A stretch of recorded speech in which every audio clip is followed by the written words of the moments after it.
पदाचा आणि उपमहापौरपदाचा निवडणूक झाली। या निवडणुकीत तुम्ही कोणत्या पक्षाला मतदान केलं आणि या पक्षाला मतदान करण्याचं कारण काय होतं? मला जर महापौर बनवायचा होता आणि महापौर व्यक्ती माझ्यासाठी चांगले वाटले, ते काम करून घेणारे वाटले, तर माझे विचार त्यांच्याकडे वळले।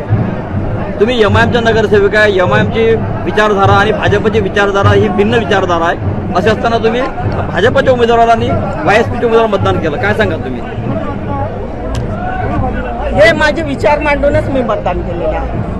पक्षाचा काही व्हीप होता का? पक्षाचा काही व्हीप होता का?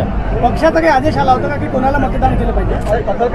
नाही, मला पक्षाचा आदेश विदेश आलेला नाही आहे।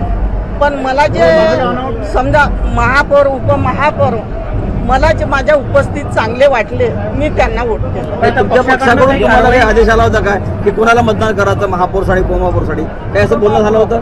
नाही। आता तुम्ही पक्षाकडून केला तर कारवाई होईल पक्षाकडून, तर काय वाटेल? कारवाई झाली तर मार्ग पुष्कळ असतात। आपल्या पक्षातील सर्व नगरसेवक एकच बाजूने तटस्थ होते, परंतु आपण एक मात्र नगरसेवकांनी सर्व पाठिंबा दिला। आता ते बघू पुढे काय होईल। चला, ठीक आहे।